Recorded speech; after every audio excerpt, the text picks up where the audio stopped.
साथ संगत जी, प्यार से कहिए धन्यकार जी। सतगुरु माता सुदीक्षा शविंदर हरदेव जी महाराज की जय। निरंकारी राजमाता गुरु बचन अवतार की जय। साथ संगत जी, कहते हैं कि माया से बच के रहना है। सतगुरु ने फरमाया है, पर माया क्या होती है ये कोई जान न पाया है। साथ संगत जी, माया केवल स्त्री और पुरुष के रूप में नहीं, एक परमात्मा को छोड़ के साथ संगत जी हर रूप में जो भी हम देखते हैं इस आंखों से, जी चर अचर सब में व्याप्त है। ये किसी न किसी रूप में ठग सकती है, केवल धन के रूप में भी ठग सकती है, पारिवारिक रूप में भी ठग सकती है, दैहिक रूप में, दैविक रूप में, वस्तुओं के रूप में, गाड़ी बंगला के रूप में, धन दौलत के रूप में, सुंदरता के रूप में। इसके तमाम तरह के आंकड़े हैं, ये किसी भी रूप में इंसान को ठग सकती है। इसलिए सतगुरु बार बार चेतन करते हैं कि माया से बच के रहना है। सतगुरु ने फरमाया है, पर माया क्या है ये कोई जान न पाया है। एक बार की बात है साथ संगत जी, दिव्य पुरुष भगवान नारायण के भक्त श्री नारद जी, जिनको तीनों लोकों में आने जाने का साहस है, छूट है, भक्ति इनकी जिम्मेदारी में भक्ति है, मन की गति से इनकी चाल है। साथ संगत जी, इन्होंने कामदेव पर विजय प्राप्त जब कर लिया, साथ संगत जी कामदेव का कोई असर इनके ऊपर जब नहीं हुआ, तो ये सिद्धि प्राप्त करके साथ संगत जी सीधे सीधे भगवान शंकर के पास आते हैं और अपनी करनी का, अपनी सिद्धि का, अपनी प्राप्ति का, भक्ति का बखान भगवान शंकर जी माता पार्वती जी के पास रखते हैं। भगवान उनको शांत करते हैं, भगवान चुप रहिए, अपने मुख से अपनी बड़ाई करना अच्छा नहीं है। आपने जो बातें मेरे पास रखा है, कृपा करके भगवान नारायण के पास ये बातें मत कहना, नहीं तो बड़ी हानि होगी।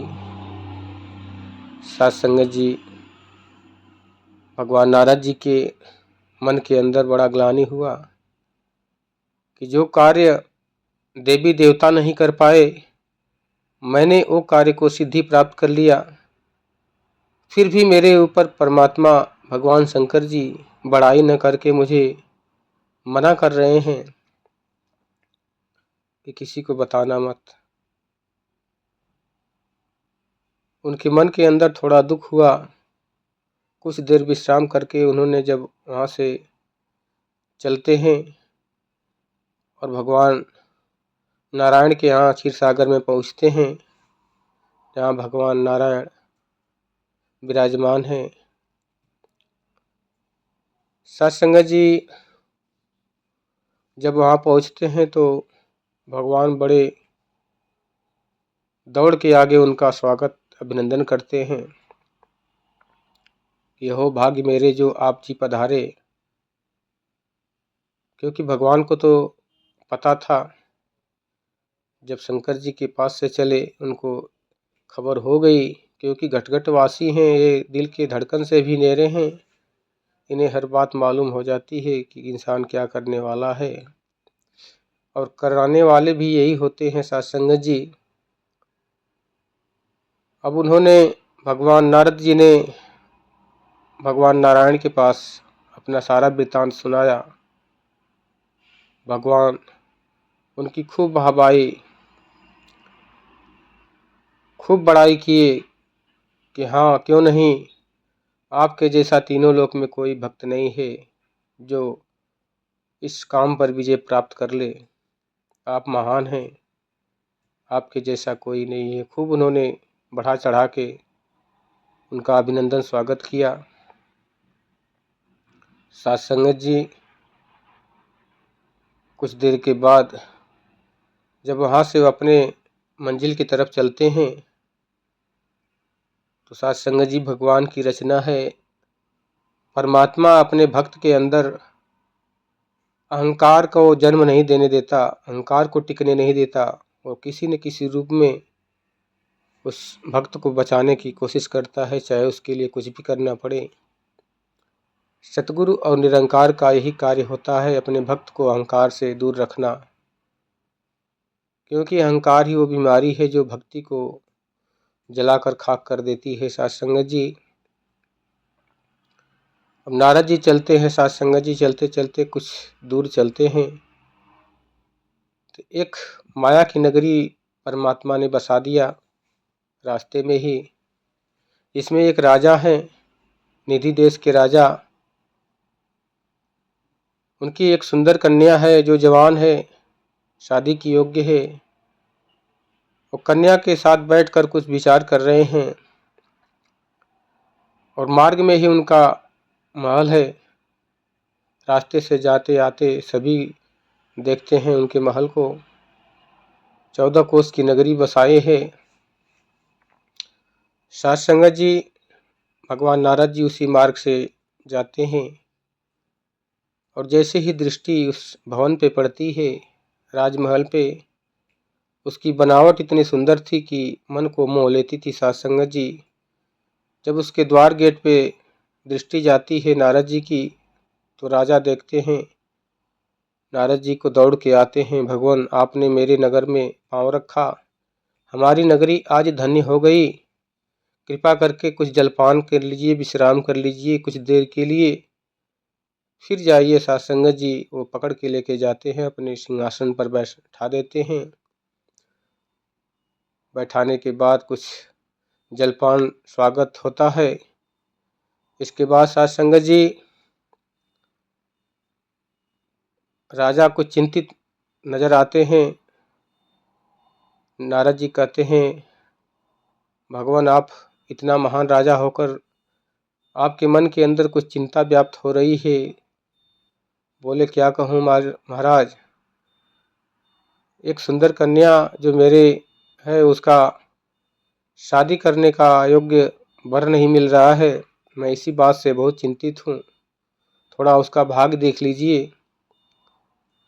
कन्या को बुलाते हैं।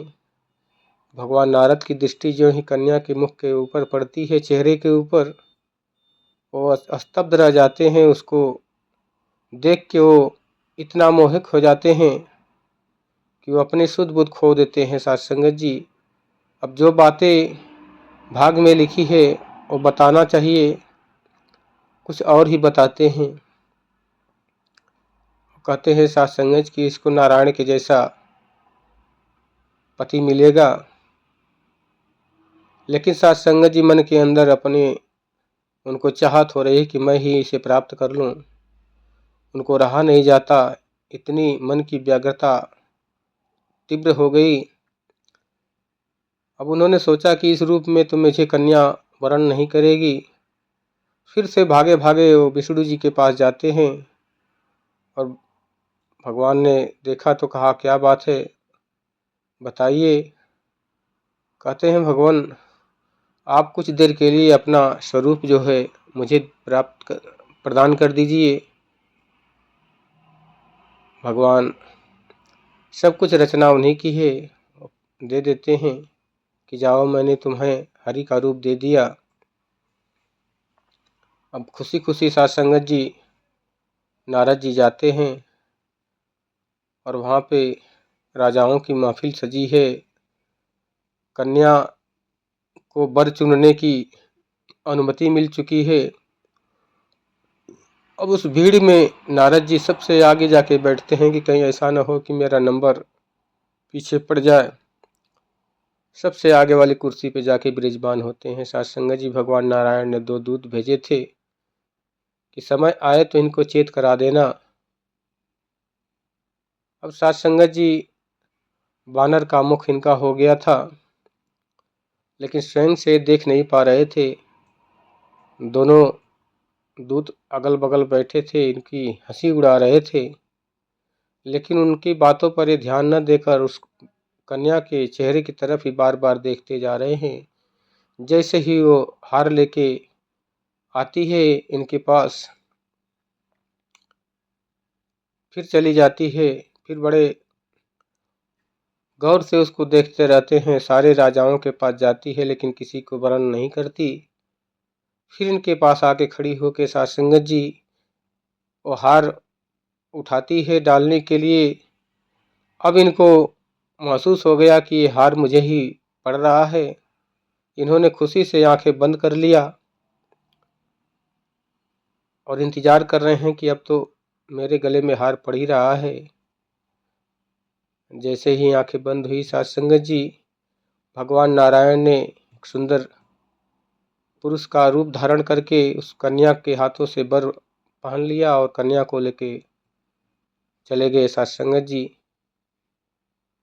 अब जब आंखें खोलते हैं नारद जी की, अभी तो वर पड़ा नहीं, अभी तो हार पड़ा नहीं, क्या बात है। जब आंखें खोलते हैं तो ना तो वहाँ राजमहल है, ना कोई कन्या है, ना ही कोई राजपाट है। साध संगत जी, वीरान रास्ता है और दूत हंसी उड़ा रहे हैं, इनकी मजाक उड़ा रहे हैं।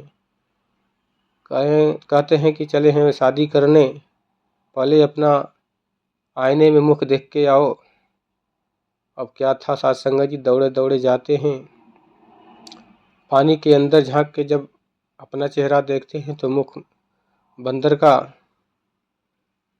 कुपित हो जाते हैं, क्रोधित हो जाते हैं और भगवान नारायण को ही श्राप दे देते हैं। उस दूतों को श्राप दे देते हैं साध संगत जी की, जाओ तुम राक्षस हो जाओ।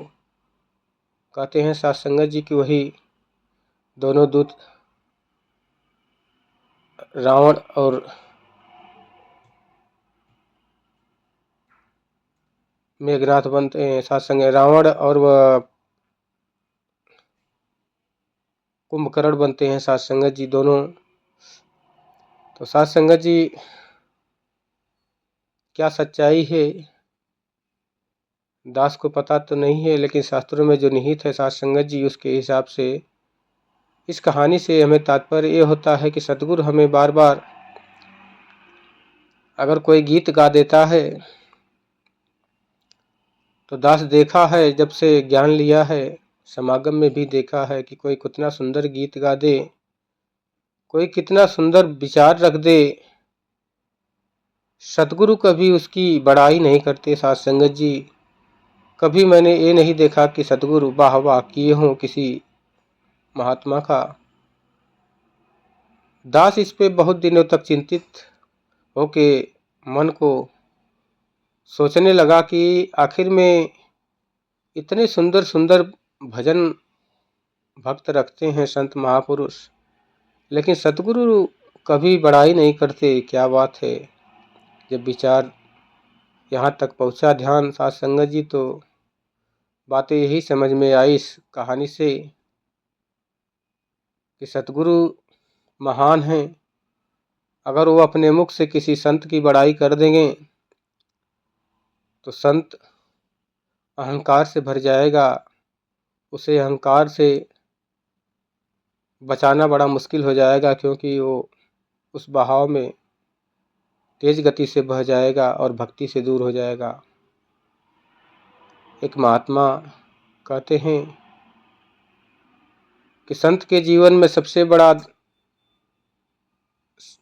जो मुसीबत की घड़ी कब आती है, तो एक संत का जवाब होता है कि एक संत के लिए मुसीबत की घड़ी तब होती है जब सतगुरु अपने मुख से उसका बड़ाई कर दे। फिर समझ लो कि हमारी हानि होने वाली है, हमारी। साध संगत जी, इसलिए अगर कहीं सत्संग है, कोई विचार अच्छा चल रहा है, कोई भजन अच्छा चल रहा है तो किसी की ज़्यादा वाहवाही नहीं करना, क्योंकि आपकी एक वाहवाही, एक शाबाशी उस इंसान को अहंकार से भर देगी और वो भक्ति से दूर हो जाएगा। साथ संगत जी, दास सिखाने वाला नहीं है, दास आप जी के सत्संग से ही जो सुनता है वही रखने की कोशिश करता है कि मेरा मुझ में कुछ नहीं, जो कुछ है सो तेरा, तेरा तुझ के सौंप के क्या लागे है मेरा। साथ संगत जी, दास अरदास प्रार्थना ही करेगा, आप जी के चरणों में जो भी त्रुटियां हों बख्श लेना, अपने चरणों से लगाए रखना। साथ संगत जी, प्यार से कहिए धन्य का।